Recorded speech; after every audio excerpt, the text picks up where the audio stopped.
Welcome back to Cambridge House Live. I'm Vanessa Collette here at the Vancouver Resource Investment Conference, and I'm joined by Yanis Tsitos. He is the president of Goldsource Mines. It's great to see you, Yanis. Great to see you, Vanessa. Thank you very much for the invitation. Yeah, now Goldsource is a fairly new company. Can you give us a brief sort of history of the company?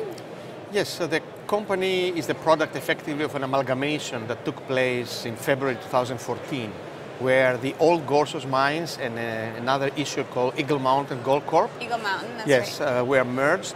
And effectively what we tried to do there, Vanessa, was to create an issue where we have a great asset, but also the right team to develop the operating plan that we want to fit this asset. And it's like A plus B making better than the sum of the two, and I think we have been successful in that. So can you tell us a little bit more about the team behind the company? Yes, the team is effectively Scott River is the CEO, Eric Fear is the COO, I'm the president, and Barney Magnusson is the CFO. What you see here, we are a sister company of the Silvercrest Mines. Silvercrest Mines, yes, right. with an operation in Mexico. So we operate under the same office, and we want to deliver the Eagle Mountain Gold Project in Guyana the same way they developed the Santa Elena. There are different particularities in different countries, obviously, but the operating plan and the phased approach should be similar. Right, and I mean, the most important factor when looking at a company really is the people behind it. You know, Silvercrest, obviously, management team has an excellent track record. You have an excellent track record. Now, your main project is the Eagle Mountain Gold Project in Guyana. Can you tell us a little bit about it? Yes, so the project is located in the English-speaking Guyana in South America. So, I mean, we are blessed. We are very close to infrastructure from this perspective, and it's a country that has British law, so the biggest part of their GDP comes from the extractive industry, and therefore they took care about mining. It's a very solid mining act. The project is a gold project that we haven't exhausted yet in terms of knowing exactly what it is. Okay. But we do have a 43-101 compliant resource that is about 1 million ounces, just under 1 million ounces, and starting from surface, which is the most important, at grades that range between 1.2 and 1.5 grams per ton. And I encourage obviously people to come and see the CEDAR filings and all the right. disclaimers behind that kind of announcement. The economics look very strong, so is there a catch? Many people ask me this question, and, right. and we truly say there is no catch. And that's because we have de-risked the project as much as we could to the point where we say, yes, we have good economics. Why they are good economics? Because, as I said, we have an open-pitable project that, you know, it's a decent grade. The easiness of extraction by developing the saprolite part, which is the soft rock above the hard rock, it's obviously bringing the operating cost much lower. Right. But applying also the phased approach of, you know, kind of Eric Fear and Scott being experts on that, for us is very important because we need very small initial capital and expand through free cash flow, right. Through constant expansion for 4 years. So automatically you understand low capex, significantly low operating cost, right. to the level of about $480 per ounce of cash cost, will put us in the lowest quartile, very low, lowest quartile in the gold production, but we still have to prove all that, all right? Right. So we are fully financed now. We got all the development capital last month, and we initiate construction in February. We opt to have first gold out in the middle of the H2 2015, so it's probably 6 to 8 months from now where we should be back here and talking about real production now. Yeah, so you're looking to go into production already in H2 of 2015.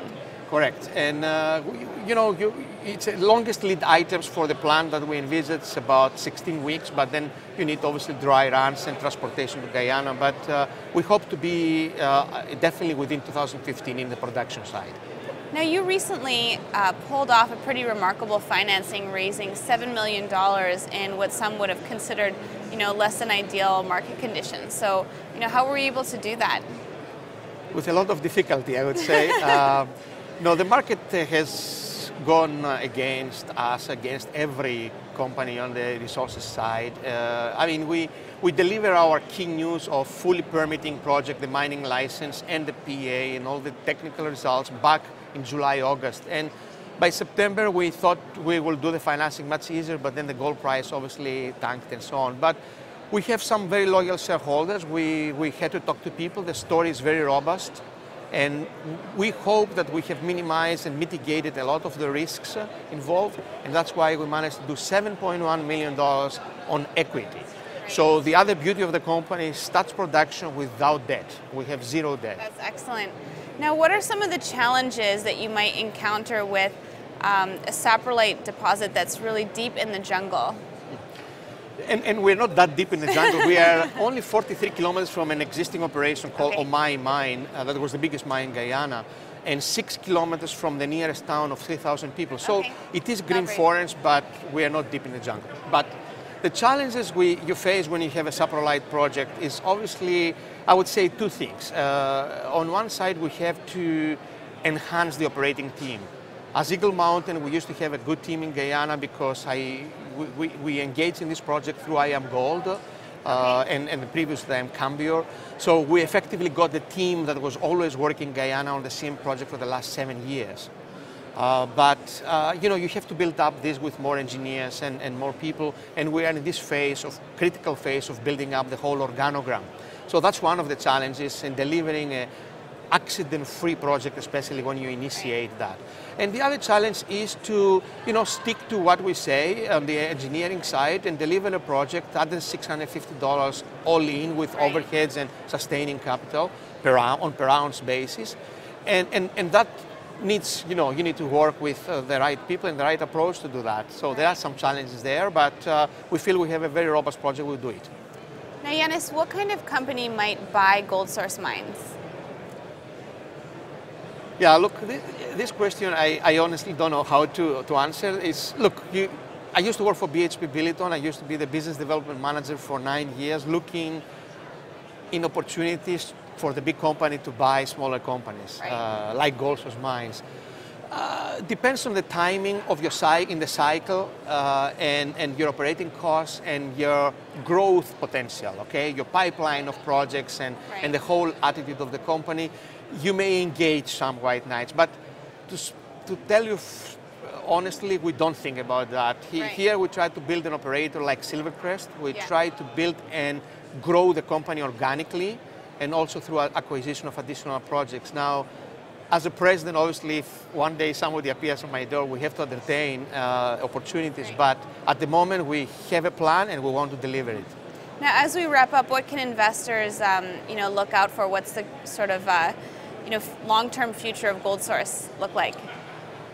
The long-term future of Goldsource is to grow organically from Eagle Mountain in expanding the production from 1,000 tons a day processing to 4,000 tons. Okay, so quadruple the production. Exactly, adding more modular plants. Also by improving recoveries, by introducing a mill later on and a cyanide plant. But in the beginning, we have to deliver the plant as it is in order to capture very low capital expenditure. Now, you do have additional projects in your pipeline. The project is much bigger in size. We have to explore a lot of land around us. We have strong indications that gold exists in both saprolite and hard rock. And obviously look for additional assets as you grow your cash flow. So there are a lot of things for people to come in a company at this time of development like Goldsource Mines. And thank you very much for the opportunity to talk. And I would like to urge people to check our webpage, people who write about us, and the symbol GXS. Thank you very much. Excellent. Thank you so much, Yannis. Thanks a lot.